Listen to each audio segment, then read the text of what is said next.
nosso congresso. O pastor Samuel vai trazer a palavra. Pastor Samuel, por favor, pode vir aqui. E quando for 7h30, a gente vai estar fazendo intervalo. A gente vai tomar lanche, vai ter lanche aqui atrás, aqui no outro salão. Vai tomar um lanche de meia hora. Depois a gente volta de novo aqui para a gente entrar na segunda etapa do nosso congresso desta noite. Deus abençoe a sua vida. Aplauda o Senhor mais uma vez, por favor. A gente está com o Senhor.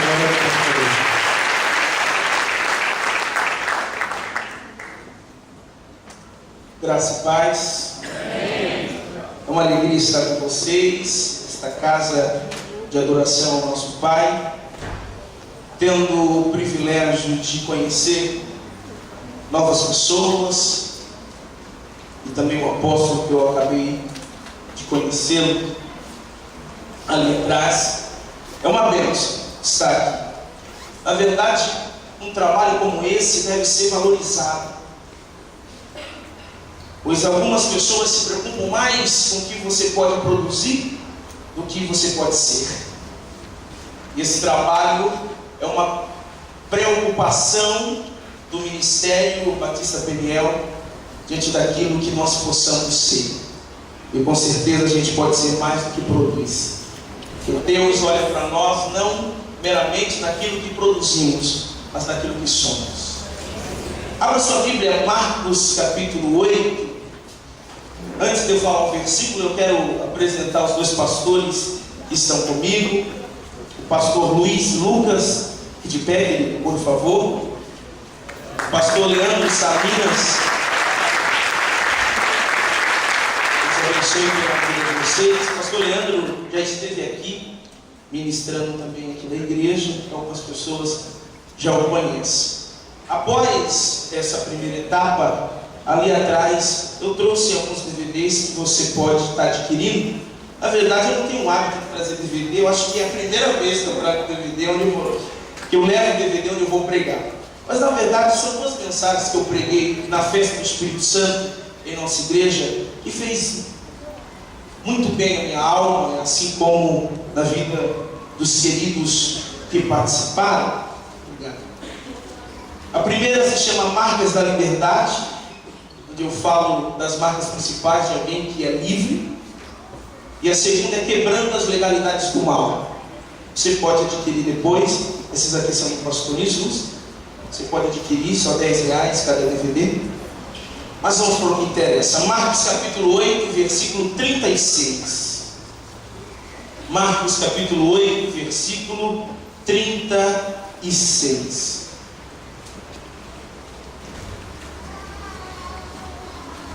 Marcos capítulo 8, versículo 36.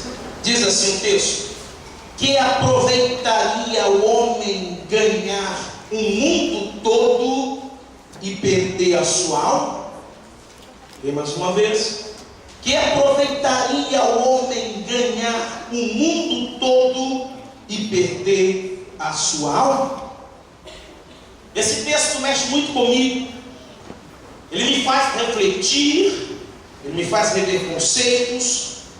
Pois a pior coisa que pode acontecer na vida de um líder é o seguinte: nadar, nadar e nadar e morrer na praia.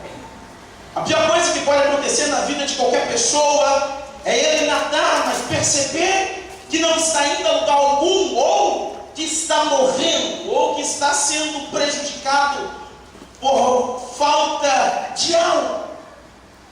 O texto que a gente leu me traz um espelho e começa a revelar de fato quem eu sou ou como estou. Marcos 8,36, o texto que a gente acabou de ler, me leva ao caminho de uma introspectiva, para que de fato consiga exercer o ministério com excelência. Esse texto, meramente curto, ele faz eu enxergar a preocupação que eu tenho que ter com a minha alma.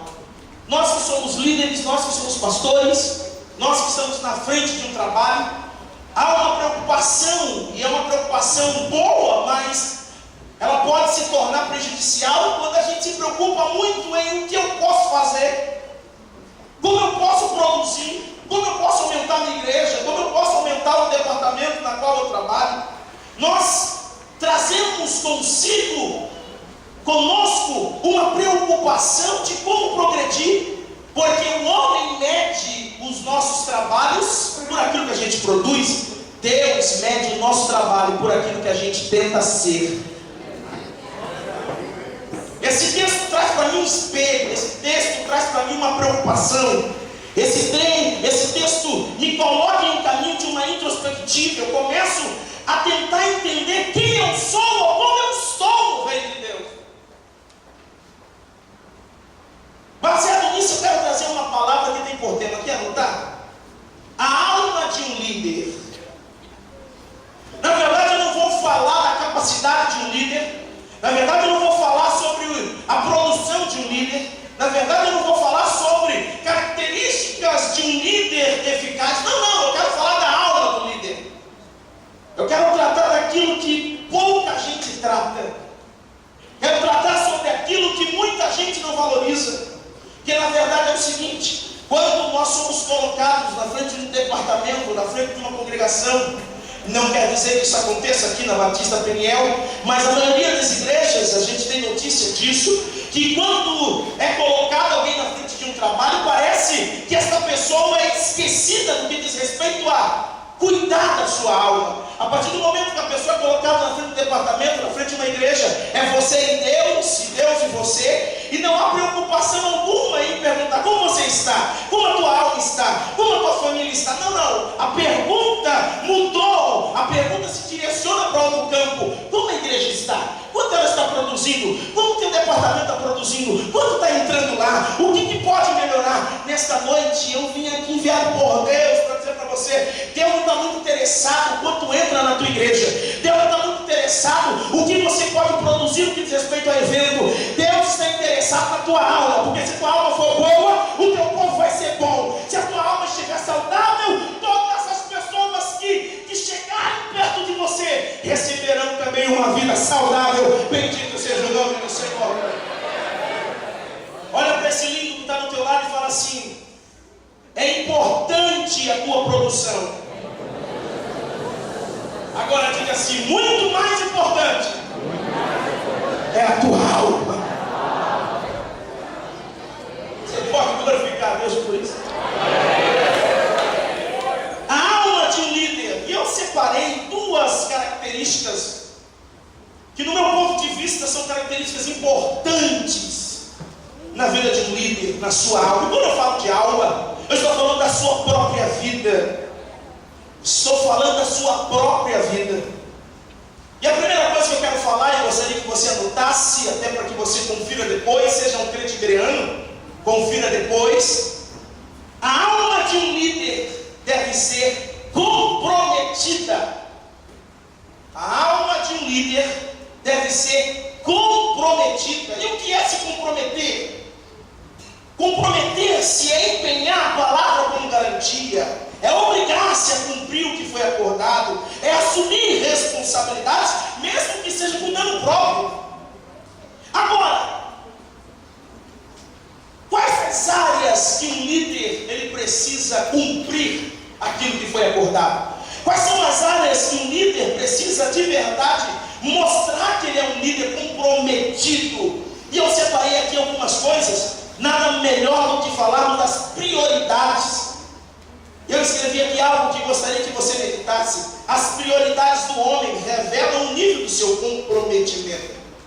De acordo com as prioridades do pastor Samuel, assim será o seu comportamento. E eu separei aqui algumas prioridades na qual a gente aprende em seminário e muito pouco praticamos na vida cotidiana.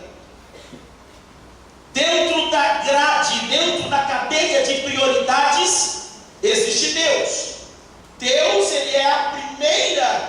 ele está na primeira posição das prioridades. A Bíblia diz, um texto famoso, Mateus 6,33, mas buscai primeiro o reino de Deus e a sua justiça, e todas essas coisas vos serão.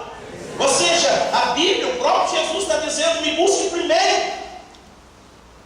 Buscar significa procurar a fim de encontrar, empenhar-se nessa busca. A Bíblia então ela mostra que a primeira coisa que eu prioridade, como alvo, estou olhando ali aquele banner, a primeira coisa que eu tenho que ter como alvo, como prioridade, é Deus. Agora deixa eu te falar uma coisa. Quem sabe você está pensando, mas o pastor está pregando para o pastor e está dizendo de buscar Deus? Infelizmente eu devo dizer, porque algumas pessoas, antes da consagração, antes do exercício como líder, antes da consagração como obreiro, ele orava mais, ele lia a Bíblia mais, ele buscava Deus a mais, ele jejuava mais, ele tinha uma vida compromissada com Deus muito mais. Parece que depois que a gente recebe um cargo eclesiástico, parece que depois que a gente exerce uma liderança em departamento, nós invertemos os valores, nós invertemos a ordem. Na verdade não. Quanto maior for a minha responsabilidade, maior tem que ser o meu compromisso com Deus.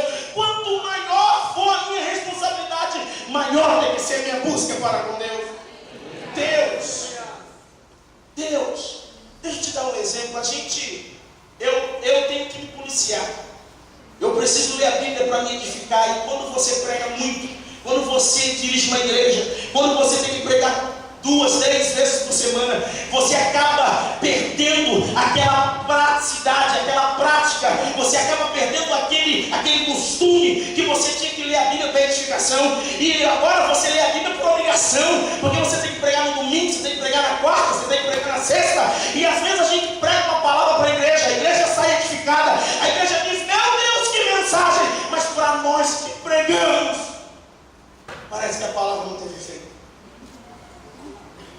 O púlpito está sendo transformado em profissionais.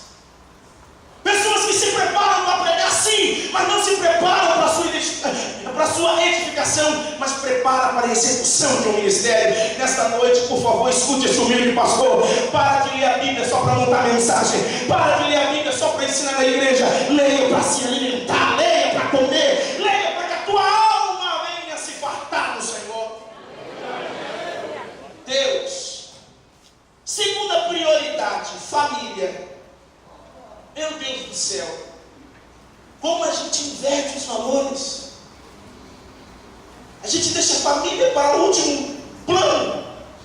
A gente coloca a igreja na frente da família, a gente coloca o ministério na frente da família, a gente coloca oração em grupo na frente da família, a gente coloca compromissos com a igreja. Por isso que a maioria das famílias de líderes e de pastores estão passando crise. Está na hora de colocar a família também, você é prioridade. A alma do líder é comprometida. Você precisa ser comprometido com a tua família. Deixa eu te fazer umas perguntas. Qual foi o último dia, pastor? Você pegou a tua gatona e levou no shopping, levou no cinema? Foi o último dia que você foi na praia? Foi o último dia, querida, que você, querida irmã, se preparou para o teu marido? Ou você é daquela que o culto acaba às 11h30, você chega na igreja, você chega na tua casa meia-noite, e ainda você chega e a tua casa é como repouso para você, e você não tem mais força para nada, e quantas vezes sexualmente você se relaciona mesmo? Que adianta ganhar o mundo todo e perder sua alma? Que adianta estar pregando em um culto que ele está apóstolo? E a gente realiza um apelo, 10, 15, 20 pessoas se entregam para o Senhor. Que adianta isso? Se a minha primeira ovelha, que é minha esposa e meus filhos, estão perecendo. A alma de um líder é comprometida com Deus, mas com a sua família. Terça-feira eu preguei na nossa igreja sede.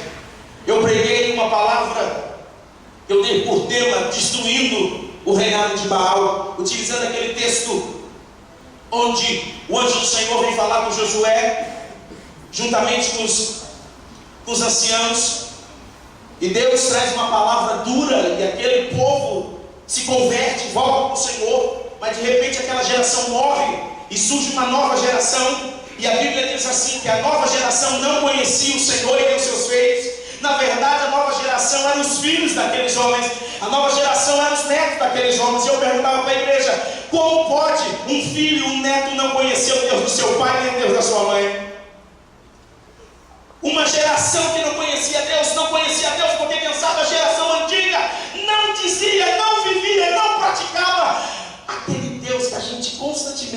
sincero. A pior coisa é você ouvir teu filho reclamando que você dá mais prioridade para a igreja do que para ele. A pior coisa é você ouvir tua esposa reclamando que você dá mais prioridade para a igreja do que para ela. Oh, meu querido, se o teu casamento estiver bom, saudável, estruturado, pode ter certeza, o teu ministério, a tua igreja vai progredir também. Se o teu relacionamento com os teus filhos estiver ajustado, aprumado, edificado, com certeza adolescentes e jovens vão confiar em você também. Cuida primeiro da família. Investe na família. Passeia. Oh, querida, vai assistir um pouco de futebol com teu marido? Ou você acha que é só venha nós e o seu reino nada?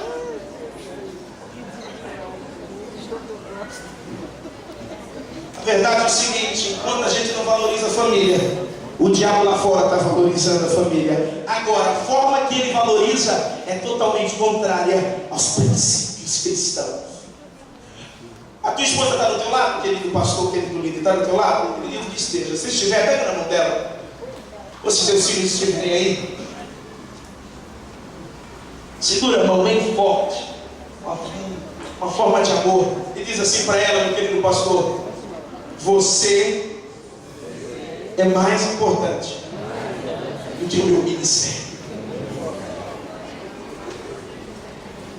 Não inverte os valores. E outra coisa, você pode até pensar é diferente, você tem todo o direito, mas não utilize a Bíblia para inverter valores, não. Cuide da tua família. A Bíblia diz em 1 Timóteo 5,8: mas se alguém não tem cuidado dos seus, e principalmente dos da sua família, negou a fé e é pior do que os infiéis. É necessário cuidar da família. Outra coisa que é como prioridade, a alma do líder precisa estar compromissada, é o trabalho. O que tem de gente que não gosta de trabalhar? Desculpa a expressão, líderes que são preguiçosos, pastores que vivem do altar e pensam que viver do altar e tem que acordar meio-dia. Não, mas eu fiquei orando até 4 horas da manhã, eu acordo 2 horas. Então isso não é sacrifício, você só está trocando tudo.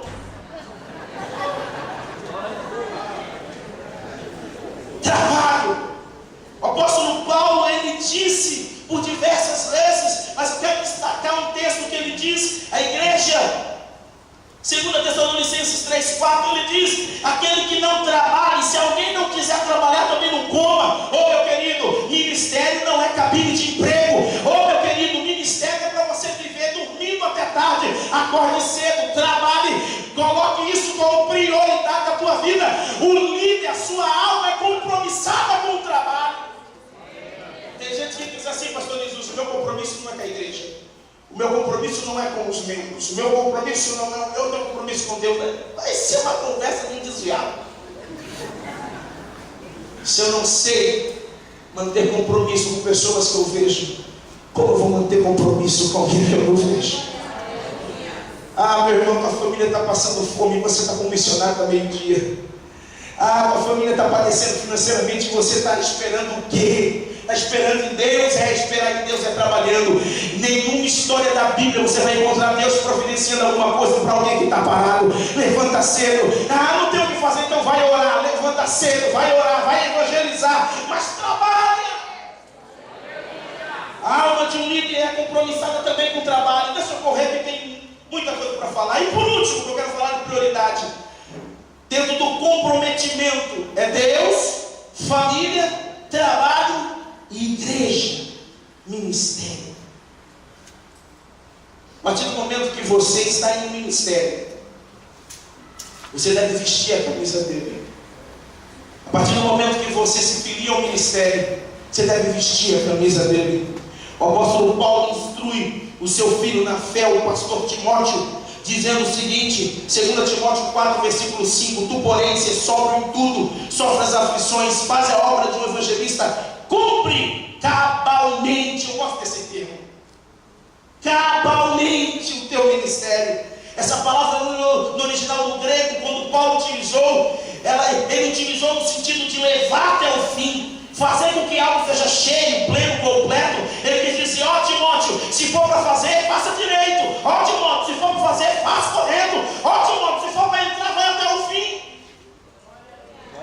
hoje não. Isso não acontece aqui não. Isso é uma palavra de vida. Na palavra de vida é assim. A pessoa gosta, diz para o pastor que tem um chamado, começa a trabalhar, mas na primeira luta, na primeira dificuldade, ela abandona. É só lá. Isso aqui não acontece não. É só lá. Só lá na igreja que acontece isso. Tu, porém, vai até o fim, já disse o Senhor no livro de Daniel. Ele disse: olha, cumpre cabalmente, ou seja, vai até o fim. Compromisso com o ministério. A gente tem compromisso com Deus, com a família, com o trabalho na sua igreja. Batista Peniel não pode ser somente uma placa. Batista Peniel tem que ser uma pele no teu corpo. Valoriza o teu pastor regional, valoriza o teu pastor presidente, valoriza o teu pastor na congregação, valoriza as tuas ovelhas, valoriza os teus líderes, valoriza esse ministério. Mas esse ministério tem erro. Mostra para mim qual ministério que não tem erro. Se você quer uma igreja perfeita, eu vou te dar uma receita. Quem quer aprender? Se você quiser um ministério perfeito, você levanta a tua mão agora, porque essa igreja vai te ajudar hoje. Nós vamos orar para que dê um infarto em você. Você morre e você vai para o céu. Só o céu é perfeito, querido. Batista Peniel é perfeita. Você tem razão.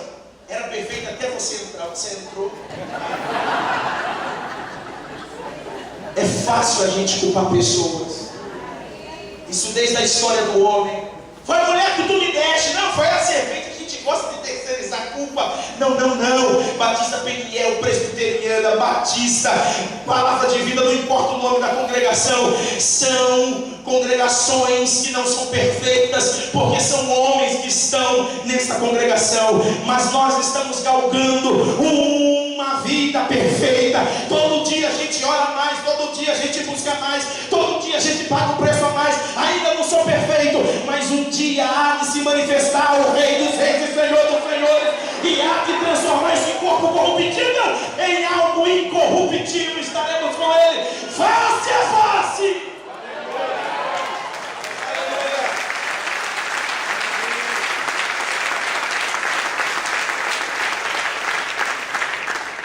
Não somos perfeitos, então não adianta. Existem coisas na Batista Peniel que são melhores do que a igreja na qual eu pertenço, e deve existir alguma coisa lá que é melhor que na Batista Peniel.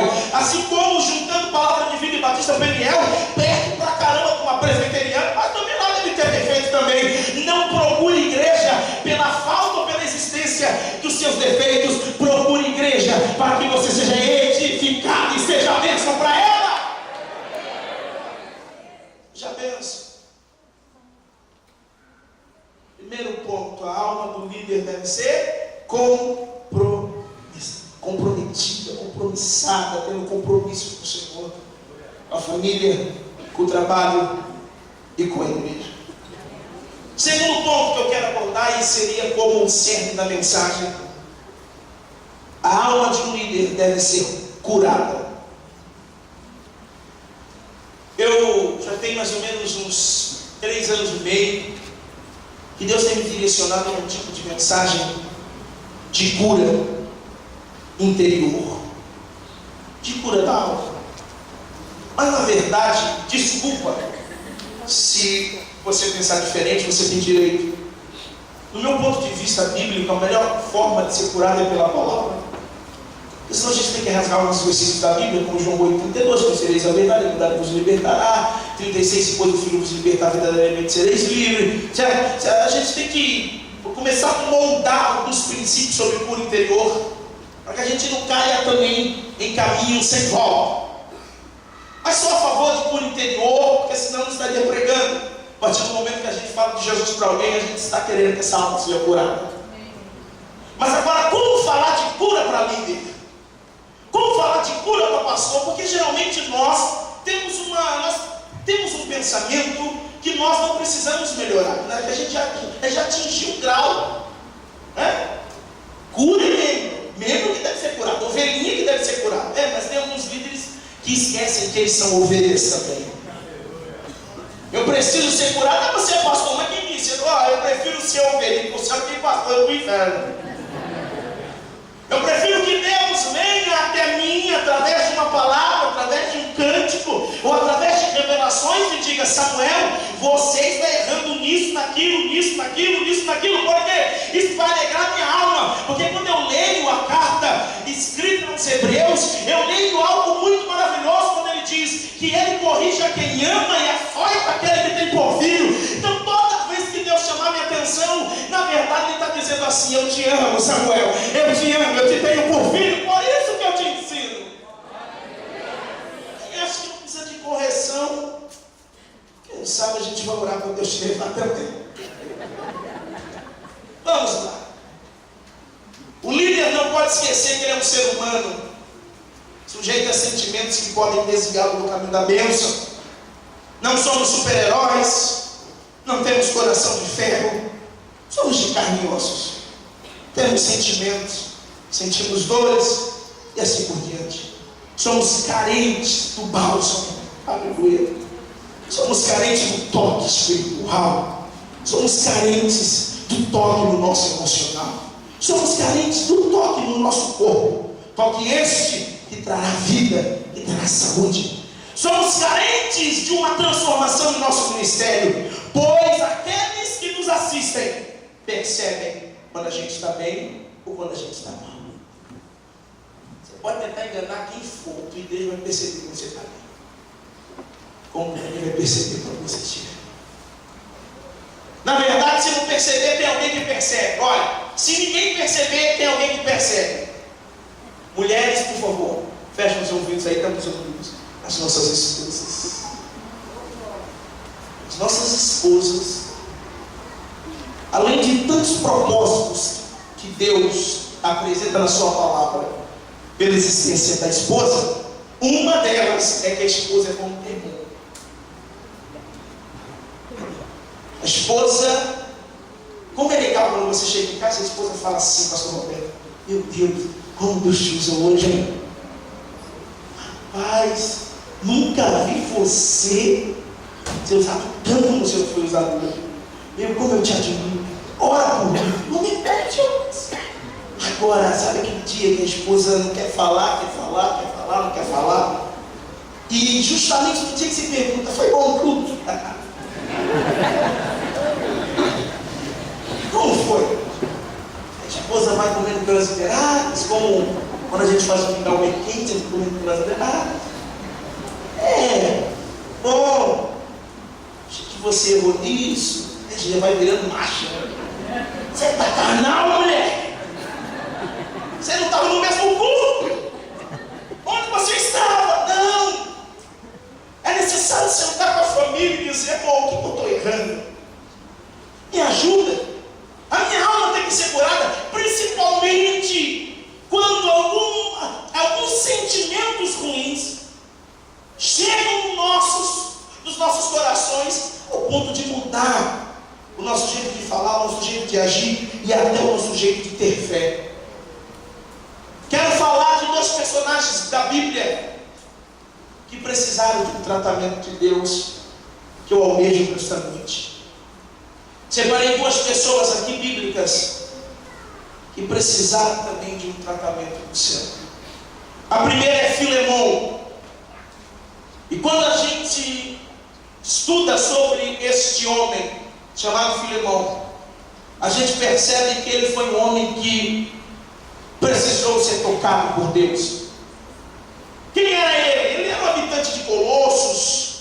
Seu nome significa alguém que beija.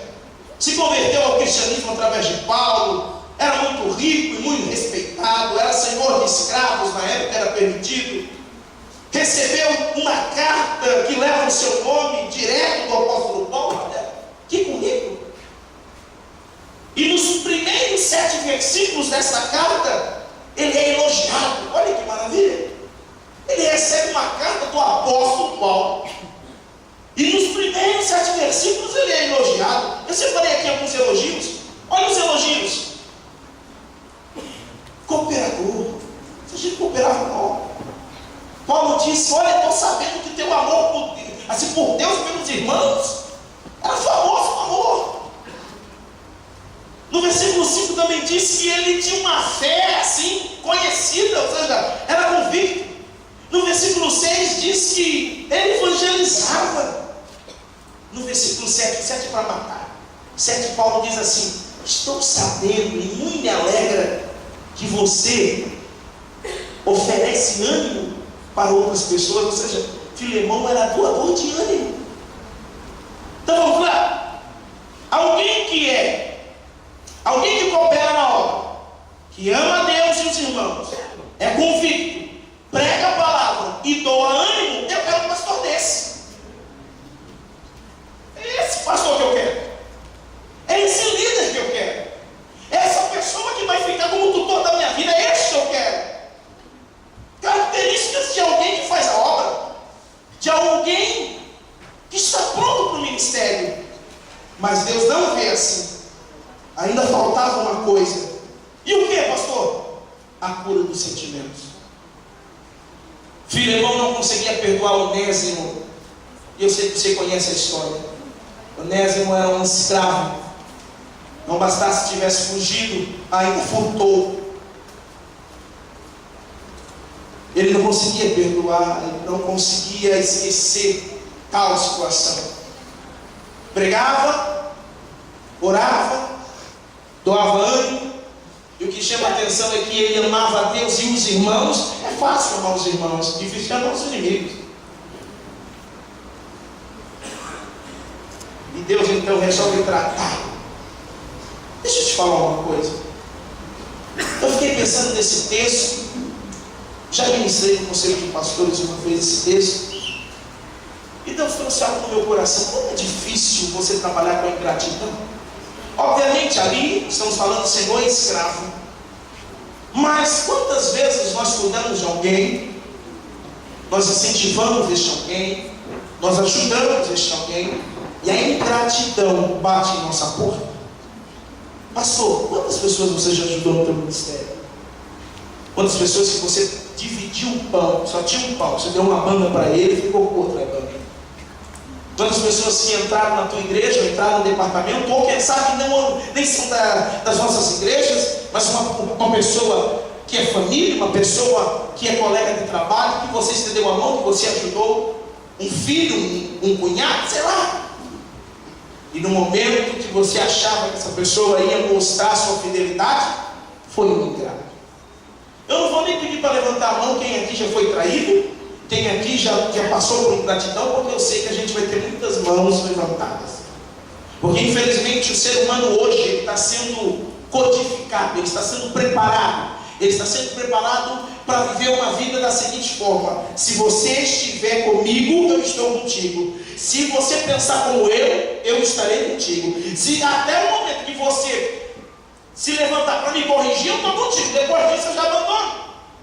As pessoas gostam de ser cuidadas, não no sentido de repreensão, mas no sentido de carícia, no sentido de carinho, no sentido de uma pessoa que vai ficar, quem sabe, abraçando, apanhando seus erros. E quando você senta para corrigir, quando você senta para ter uma conversa séria, essa pessoa pula do barco.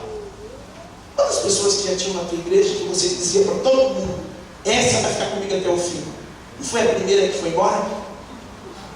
Ingratidão. E a coisa é você fazer algo por alguém ou cuidar de alguém.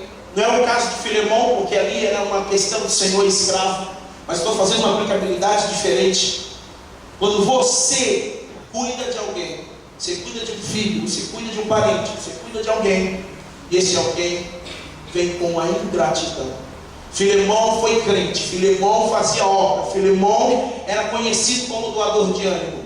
Mas quando alguém tocava na ferida, e é sobre este ponto que eu quero falar, existe uma ferida que ninguém pode tocar, existe um nome que ninguém pode falar, existe uma área, parece que é um cômodo, um quarto fechado dentro de nós, e que ninguém pode tentar abrir, porque se abrir, a gente vai mostrar o quanto a tristeza tem dominado o nosso coração. Se abrir, a gente vai mostrar o quanto o rancor tem dominado nosso coração. E outra coisa, já está provado cientificamente que problemas de câncer, em sua maioria, não em sua totalidade, em sua maioria, os motivos são emocionais. A gente não consegue perdoar. Algumas pessoas imaginam imaginam que perdão é esquecer. Tem gente que pensa assim: